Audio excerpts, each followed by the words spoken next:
Hi, everybody. This is Stefani Rupert. Thank you for tuning in to the Meaning of Everything podcast, where we attempt to think deeply about what it means to be human in order to transform our lives and our communities for the better. Today is episode 13. I have on Caroline Mattis, and we discuss new atheism, atheism in today's political landscape, anti-feminism, and how all of this sort of comes together. So happy January. It's very exciting to be in 2019, or it will be. I'm recording this early.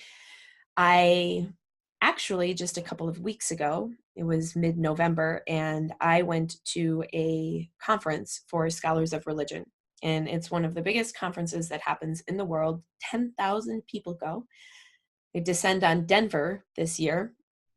And it was a really, really fantastic time, including, especially perhaps because many of the attendees were high the whole time because it's Colorado. That was really fun. Also very, very productive. And my strategy there, I was there to meet people to bring onto this podcast.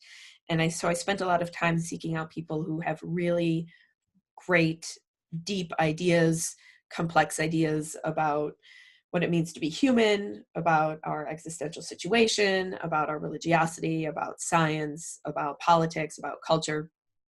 And I sought out people who had these great ideas and also, of course, who were great speakers. And I was really successful. So the next several months of the podcast, hopefully, at least the plan is that it will be really exciting, really fulfilling, all at the same time. We'll have our guests to talk about Serena Williams and Colin Kaepernick and Black bodies in athletic space. It's really interesting. A lot of the political landscape, talking about Steve Bannon and Donald Trump and religion in America today, how it all ties together. Adventure sports and hip hop culture and how these are religious. Lots of interesting stuff like that. So I'm super excited. Today, I'm bringing on Caroline, who gave a really great talk on atheism in the West today and how it has become sort of co-opted, or it has morphed into an anti-feminist movement, anti-religious, anti-feminist, all these different sorts of things, and really fascinating. And so I'm really excited to have Caroline on. Caroline is, to read you a little bit about her, she is currently a doctoral student in the Religion in the Americas subfield at Princeton University, where her work focuses on contemporary American religious groups' media use. She is also the news editor and social media manager at the Harvard Religious Literacy Project. And this is because she did her master's work at Harvard. She has continued doing that while she is doing her doctoral work at Princeton. And she's brilliant. I'm super excited to have her on. I actually already recorded the episode with her, and now I'm doing her intro afterwards.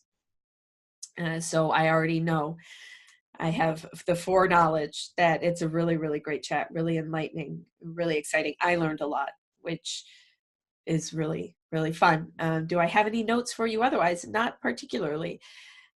You can, of course, as ever, you can find this podcast on iTunes, on Stitcher, on Spotify, on pretty much any app. And if you can't find it on an app that you want, please send me an email and I will find a way to get it on that app. You can email me at tmoeverything@gmail.com.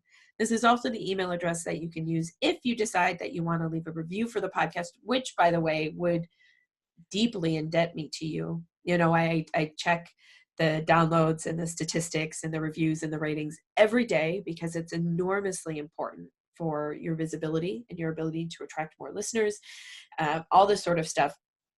Your ratings and reviews are really important.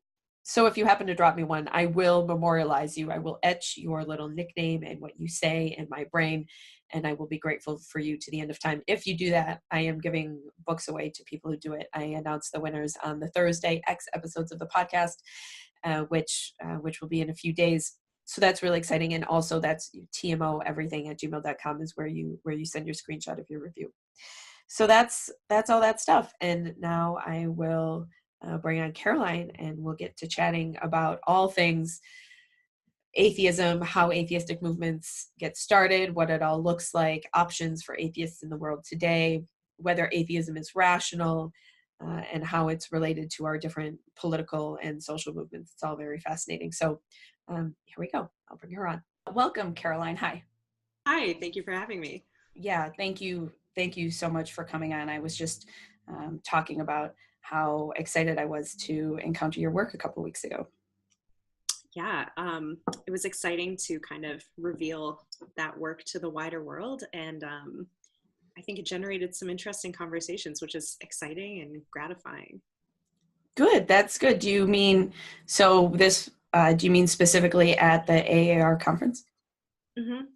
Yeah, I think something that's just true of anyone who studies religion is sometimes it feels like your work is incredibly relevant to the world today, and sometimes it feels like you're the only one who thinks so. And so it's really nice when people actually show interest in what you're working on. And I think that the topic of the new atheist is actually interesting to people and seems relevant and seems related to a number of other just kind of generally interesting cultural issues. Yeah, so can you tell us a little bit about, you study a lot more than just new atheism. Can you tell us about what you do?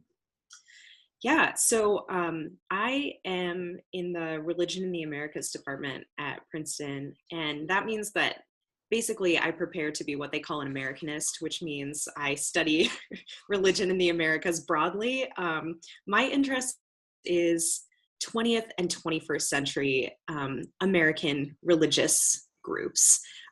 Specifically how those groups use media to do kind of the work of value formation, whether explicit or implicit. So a lot of my work focuses on evangelicalism and how has kind of the formation of the evangelicalism we know now been shaped through different evangelical magazines, podcasts, books, conferences, etc. And so what led me to this interest in new atheism was just the sense that like online culture isn't really like plumbed enough as a source of value formation. And I think that the new atheists are really doing that. So yeah, I just decided to see what was out there. Yeah, it's fascinating because the new atheist movement kind of kicked off around 2004-ish when Sam Harris published The End of Faith, and basically it was an attack on Islam and religion as a container for Islam in the wake of 9/11, basically. And then there were many other people chiming in. Daniel Dennett published a article in the New York Times arguing that people who are atheists are quote unquote brights. Like they created a new identity for themselves called brights, which is hysterical. I mean, hysterical. And anyway, so this all got started, but back then, new atheism was about these few figures and their books. Mm-hmm. And we've sort of seen over the course of maybe the last 5 to 8 years, the migration of this atheistic movement from being something that was kind of like happening in the New York Times to now happening on like 4chan boards. Yes. Yeah, that's that. Okay, so to rewind a little bit before we get to 4chan. So what is, there's not, atheism has changed shape over the course of history a lot, right? So what is it that's, in your opinion, I have opinions, what is it that's like quote unquote new about atheism today? And what is the shape that it's sort of taking within our political discourse? Yeah. Big question, I know. No, it's a fair question.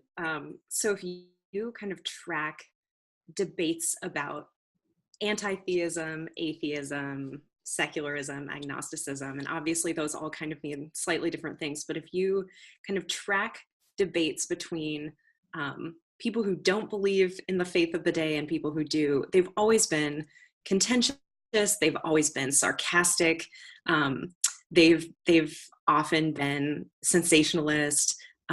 So in some ways, like what we're seeing in the new atheist is not new at all. But I think for me, what makes it new is the advent of this type of atheism, kind of coterminously with the rise of internet culture. So not only are people publishing books and it's exciting and we're talking about it, which has been kind of how atheist discourse in the West has always gone, right? Someone publishes a book or a tract and everyone's like, oh my God, wow, I can't believe he said that. So interesting. That now, but now like regular people have recourse to like talk back, or to engage with those ideas and say, hey, I think this is really smart. Hey, he's making some good points. And then that discourse continues between just regular individuals and groups on the internet. So I don't think it's any accident that kind of the nucleus of the new atheist movement is places that are like really democratic platforms like Reddit and 4chan. I mean, democratic platforms just in the sense that like anyone can technically participate in them. That's interesting. So I feel like there have something that I don't know if it has occurred in other movements before. Maybe this is a part of what makes it unique, is new atheism being something that happens on the internet has been like internetized. And often that means it falls into the culture of being made into memes and being leveraged as an emotional weapon. And these sort of emotional affective weapons, I think they do originate in the thinkers of the new atheist movement, right? So there was this issue with Sam Harris, who again is a new atheist, and somebody asked him why there weren't a lot of women in the new atheist movement, and he said something like, it's just not appealing, there's not enough estrogen kind of stuff in atheism, like, I don't know, implying that women are too wishy-washy or emotional to really like get the rational thrust of new atheism. And so it originates with them, but this kind of atheism has become anti-feminist in a sense, right? But that's kind of, in my reading, that's kind of new. I mean, well, people have always been anti-feminist throughout history, so it's a little hard to tease that out.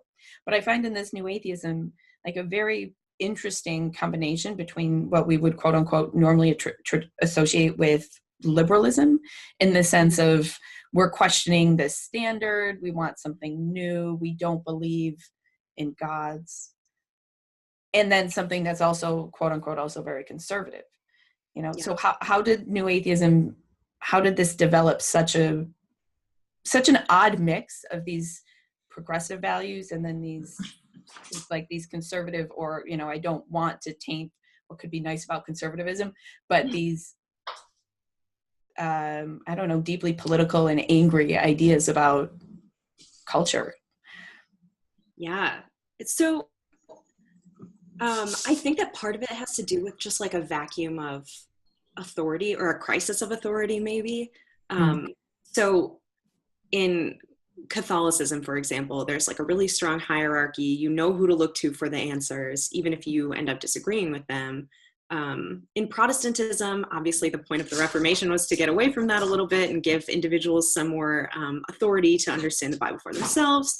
But like, nevertheless, in I think contemporary US Protestant culture, there is a hierarchy still. Like, you look to your pastor, you look to prominent online speakers, you know, pastors that you follow on Twitter or whatever. You look to others to give you answers. And I think that the new atheist movement, it obviously could have gone a number of directions, but it almost went in this like pseudo-Protestant direction of, you know, people in some ways really saying like, the point of atheism and rationality is that I'm the authority. I decide what's true and what's not, and I don't need someone else to tell me what that is.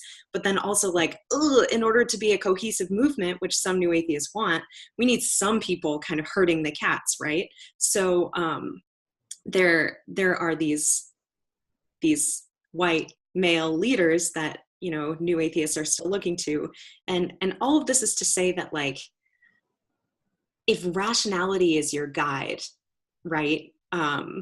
and technically everyone can have authority as long as they are seen as rational actors, then it matters who we think is rational and who's not. And the idea that women are irrational is as old as civilization. So, I don't think that it's new necessarily that people see women as irrational, but in a kind of organization where rationality is the guiding light, then it makes sense that the group would become anti-women because they don't think that women are rational. So yeah, that's my shot in the dark at why that happened. Yeah, that's really interesting what you were saying about the individualism in Protestantism. I was a diehard new atheist for many years. I was one of the people who read Richard Dawkins's book called The God Delusion in high school. And I had that moment that people often have in books that go viral and are not particularly intellectually rigorous. And I had that moment where I said, oh man, he's articulating something I've always thought but didn't put into these words. Totally. Right? That's sort of the thing that often happens. In fact, there was a New York Times review of The End of Faith, Sam Harris's book, where the woman said, he's saying all these things that all of us have thought but didn't have the courage to say. Mm-hmm. So, but anyway, I participated in that idea of, I grew up very anti-authoritarian, and mm-hmm. loved my own rationality and included myself in movements like this. But also I was often that woman who wanted to be one of the guys, mm-hmm. And wanted, and then guys could be like, okay, don't worry, she's one of the cool ones. Mm-hmm. She's one of the rational ones. You can let her in. But I find it very interesting. Do you think atheism is as appealing to women as it is to men? I know. Sorry. No, it's an interesting question. I mean, in some ways I can only speak out of my own lived experience as a woman who was raised, I was raised, kind of fundamentalist Christian. And in some ways what appeals to me about the anti-theist movement is more the sense of awe in the natural world, and more agnosticism. Like, we don't want to be like fundamentalists who are sure they have all the right answers. Like, I don't want to be sure that I have all the right answers. So there's something about, kind of the hard-nosed atheist movement that's not appealing to me at all, because it's fundamentalist, right? There are one or two right ways to understand how the world is, and if you don't, you can get out. So I think in some ways it might have to do with just personality types, lived experiences. I think women are definitely socialized to be less aggressive in how they pose their beliefs. So yeah, I don't know. I mean, I think it's clear to me that the new atheist movement is not very appealing to women because it is kind of so blatantly anti-women at this point. Mm-hmm. And because it kind of thrives, it uses the currency of mocking others. And I don't know, it's not appealing to me. So that's as much as I can basically say. But I think for the women that is appealing to, the problem is, as you noted, this sense of you can't just be part of the movement on your own merit. You have to prove I'm not like those other women. I'm like the guys. So it's still kind of the guys that are the gatekeeper of belonging, which right. True of every religion as well. So there aren't many places women can go where their religious or non-religious beliefs are just kind of accepted on their own merit. Do you think, I find it really interesting that you were saying that coming from the background that you did, now you don't want to have all the answers. I think that's kind of unique, and I'm going to spend some more time thinking about that, because a lot of my work is on the idea of uncertainty. Mm-hmm.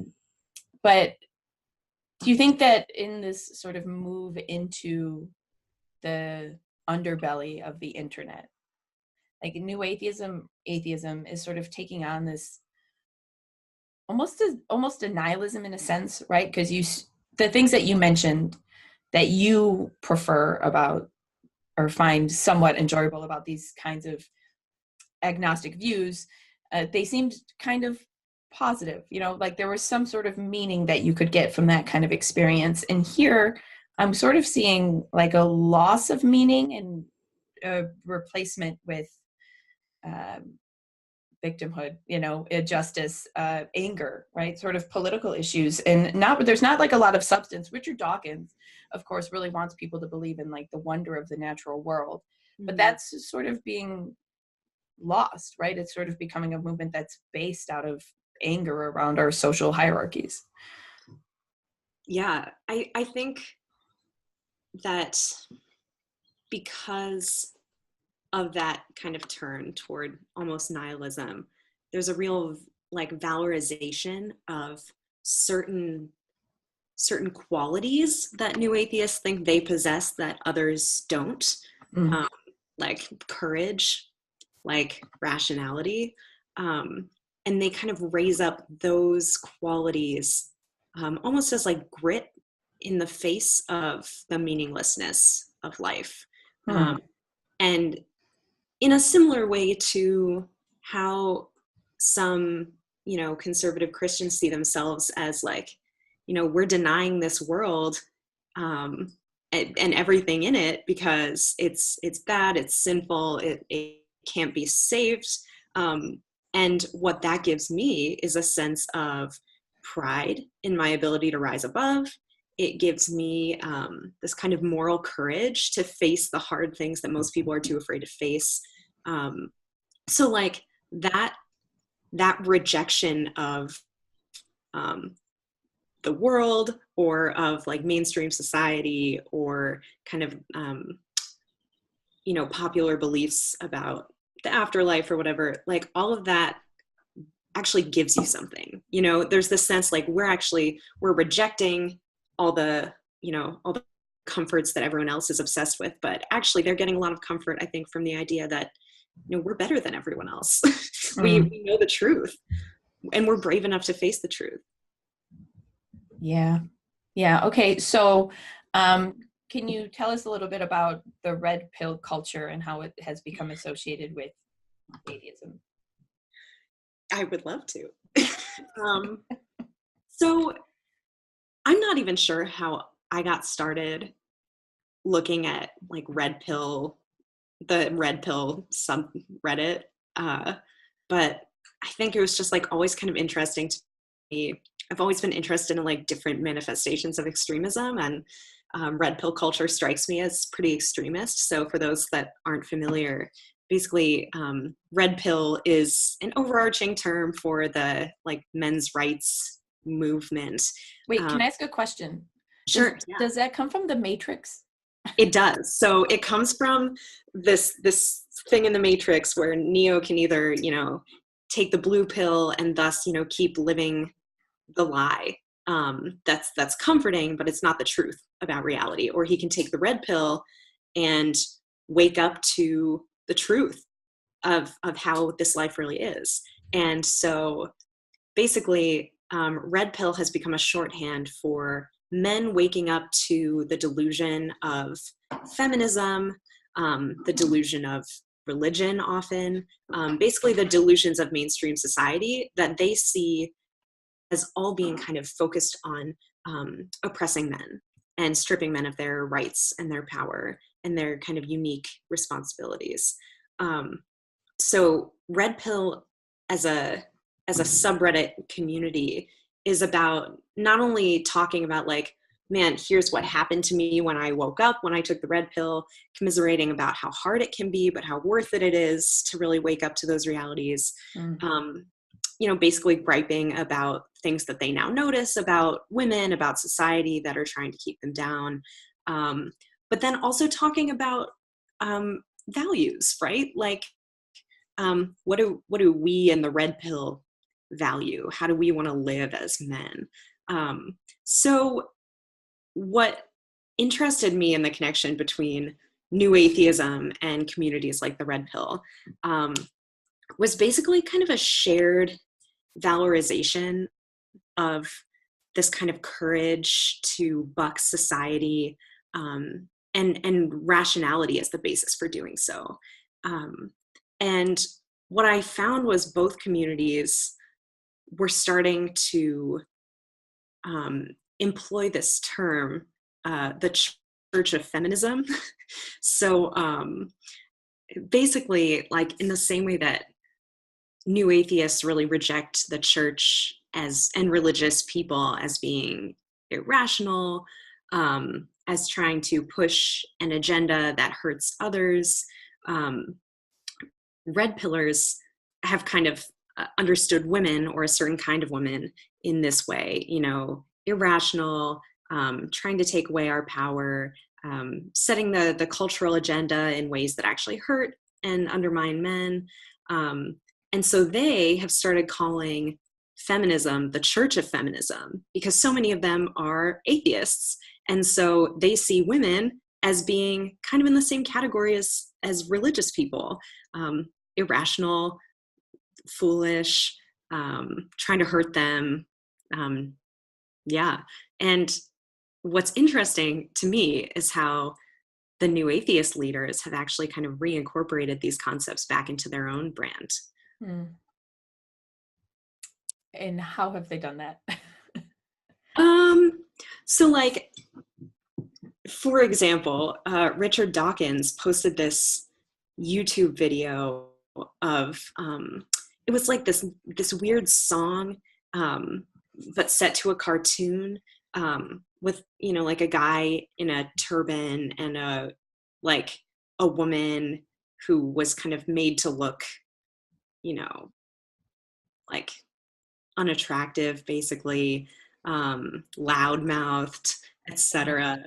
And they sing this little song, and the Muslim guy is like, I say haram, and the feminist says, I say problematic. I say everything's unquranic.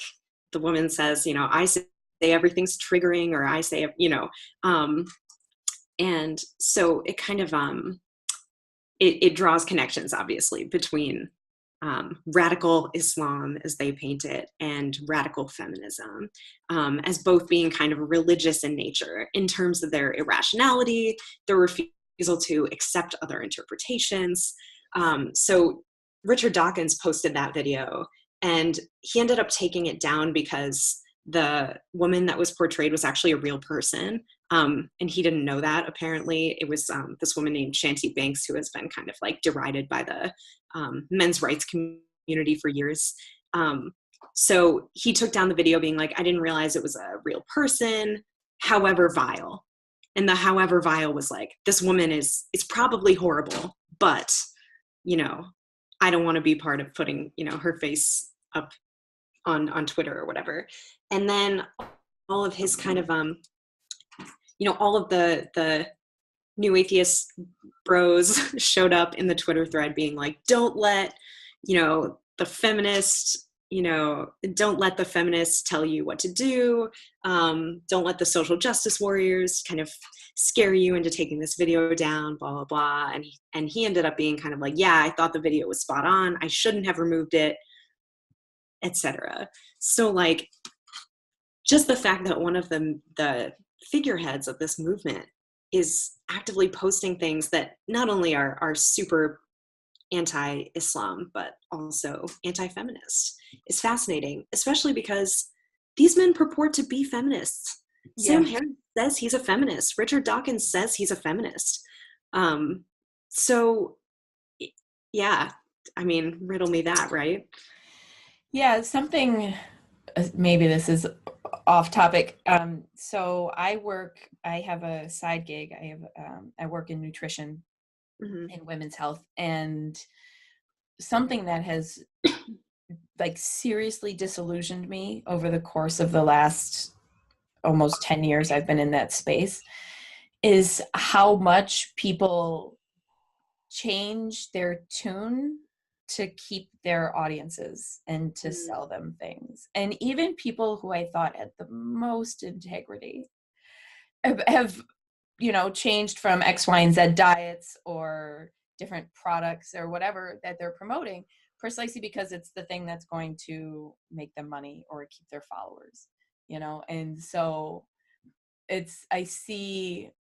I'm totally unsurprised that they would adopt values of their base. And of course, maybe they're like in their head secretly anyway, but I'm totally unsurprised that would create that kind of feedback loop. But that's really toxic, because this is coming from like literally the most toxic parts of our society, or what's happening on these, subterranean levels of bubbling anger, and this idea of victimhood, right? Because these people are painting themselves as victims.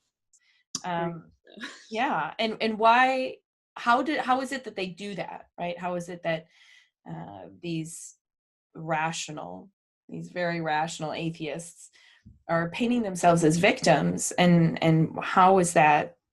That's sort of the part that's most, it's maybe not most, but that's sort of part of it that's so compelling, right? The victimhood angle actually draws people to it. Why? I mean, I think in some ways, people who are relatively privileged have seen rhetoric about privilege actually kind of pushing the needle in unprecedented ways in the past, 10 years or so, 15 years. So, women actually talking about sexism, people of color talking about racism. Obviously, we've all always been talking about those issues, but there's kind of more language about privilege and power happening in kind of everyday spaces. And I think, I hope that is pushing the needle, right? So I think people who are relatively more privileged think like, well, hey, like my life isn't great. I have problems. What could this be true of me too? Could I be the not privileged one? Could I be the oppressed one? And there's real value in our culture today in claiming victimhood. I mean, there is some value in that. It gives you kind of a platform out of which to say like, and here's how I want it to change. Now, of course, it's a position of the utmost privilege to think like, oh, by claiming oppression, I'll get more power. Like it's the ultimate privilege move, but it's really worked. I was home over Thanksgiving, and a male friend said to me that he thinks that white men are the least protected class in the United States. And I was like, on what grounds do you think that? So no, but that it's a pervasive concept. And, in some ways it's born out of men losing what wasn't actually equality, but what was, absurdly lopsided power and privilege. Yeah. And watching yourself lose privilege feels a lot like being oppressed, even though it's not. Yeah. But yeah. Okay, I want to unpack that more, but I'm gonna refrain. I want to. So something that I'm interested in is atheism that can happen that's not being co-opted by these movements, right? So, are there other brands of atheism that exist in the States currently? Are people sort of losing their ability or avenues by which to be healthfully atheistic? And yeah, I'll leave it at that. So I don't know. I think that the closest thing to that is humanism, kind of the move toward humanism, which is, the belief that humans are kind of the end product of humanity, or of meaning there's not something higher that we should look to.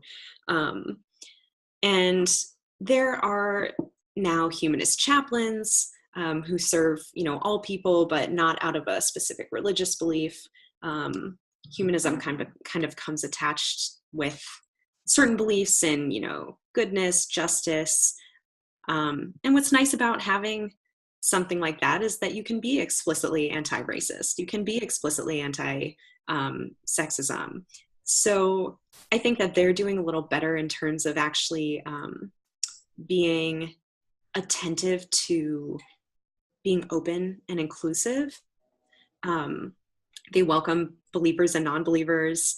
But in some ways, that's not like, that might not be seen as being truly atheistic, because Mm-hmm. it still involves this sense of like, well, we must live by a certain code.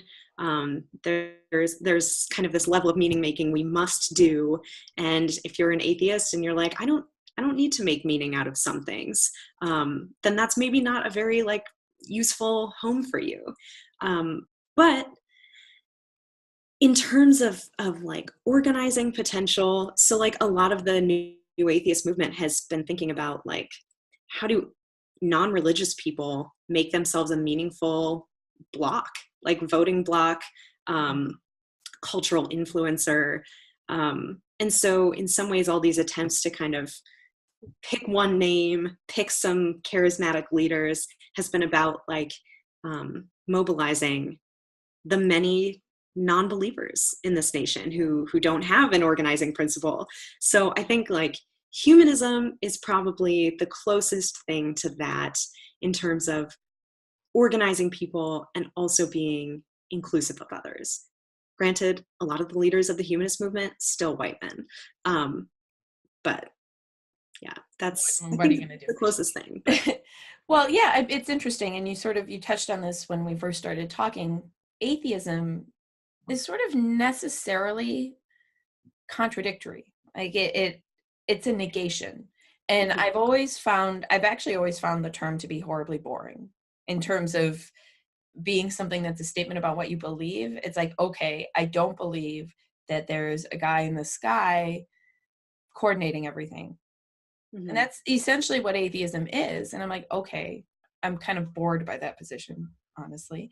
But it's a negation of a very specific idea of religion, and not at all representative of what religion actually is. And so when somebody identifies as atheist, they are in a sense setting themselves up against something, but not necessarily making a positive statement about what they themselves believe, other than not that.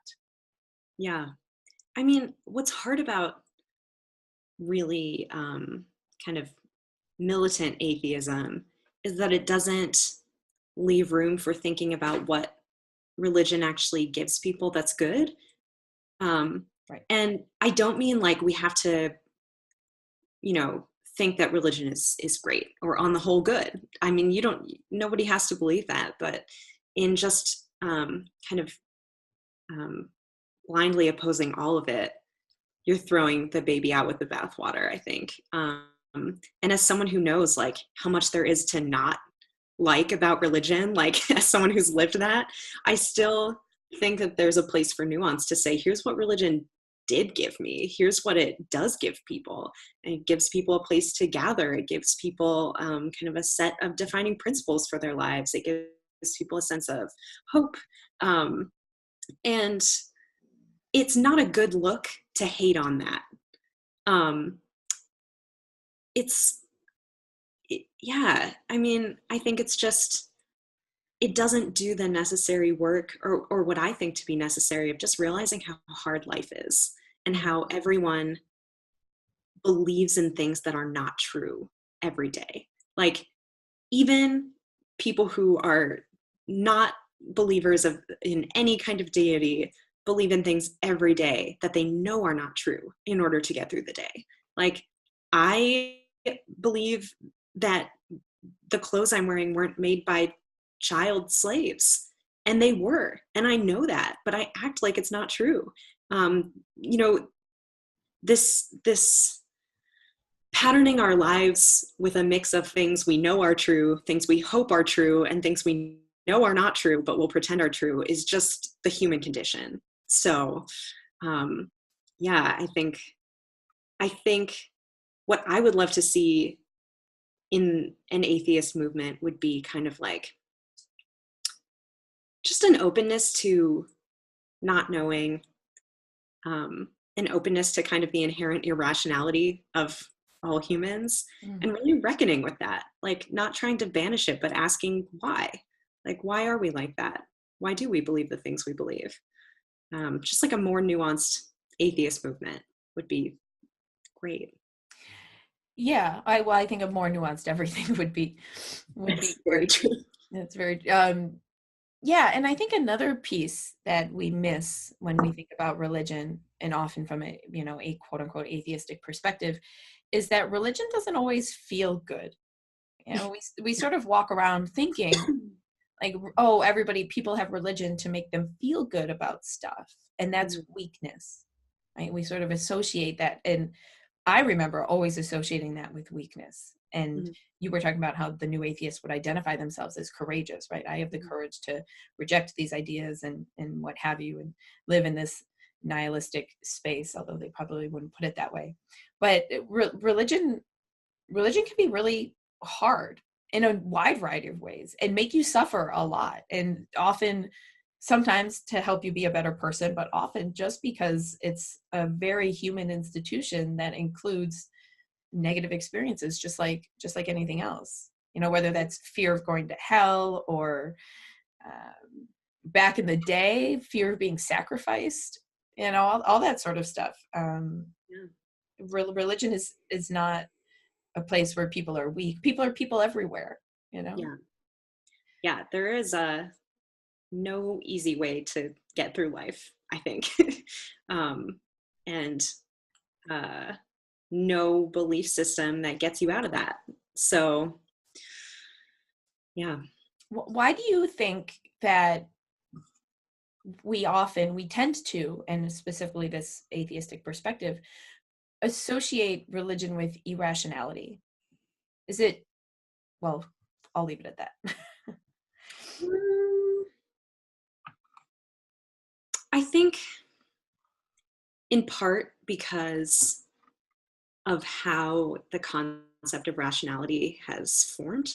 Um, I think like rationality as a concept has often been tied to individuals. So it's the question of whether or not I, sitting alone in a room, can figure out truths just kind of from what I have within me. Can I hear something and then just sit with it and figure out whether or not that's true based on what I've actually experienced, or what my brain has within it?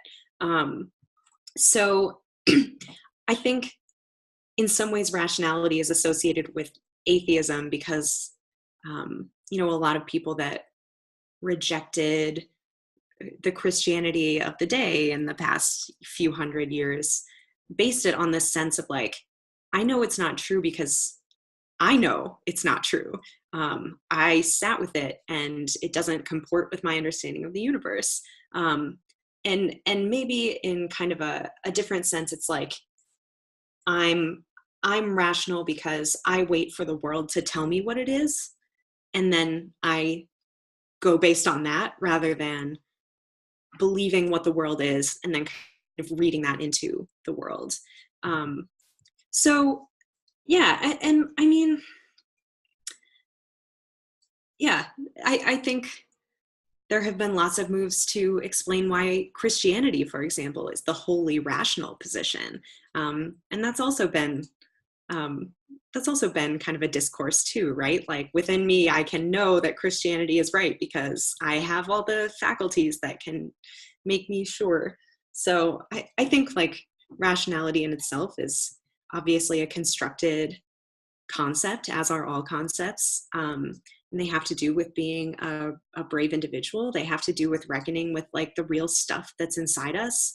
Um, but they also have to do with like a long history of who gets to have authority, whose brains work right, and whose ideas and intuitions are more believable. Mm. Yeah, that's enlightening. Thank you. I also, there's this idea of faith too that I find really interesting, because people often will tell scientists or new atheists, well, you have faith as well, right? Mm, And I think we often see this history, right? We have this history of Christianity becoming this institution in which your belief, your faith against evidence, quote unquote, right? Your belief in a specific set of precepts is what permits your engagement, right? Your inclusion within this group. And that's a really powerful thing. And I think part of the reason why Christianity has become such a massive world phenomena. But anyway, do the new atheists also have a kind of faith, or are they completely mistaken about what faith, quote unquote, might be? That's like a good and hard question. Right. I feel like I tend to bristle because I study religion. And so the impulse in people who study religion is always like, how is X thing actually religious? Even X thing that purports to be not religious, how are the new atheists religious? Yeah. That's like it's a really common kind of question in my field and our field, obviously. So in some ways, I kind of just want to be like, no, they're not really, they don't have faith. I don't, in the way that, that we think about it. But your question's getting at kind of a deeper consideration of like what it means to be alive, what it means to be a person with like limited capacity for understanding reality. And I think that what I would say is like, some new atheists wouldn't see themselves as having a limited capacity for understanding reality. And this is just kind of my one-off personal take, but I think we all do have a limited capacity to understand reality. Our brains can only do so much for us. We don't use most of it. And we all cobble together meaning out of our experiences.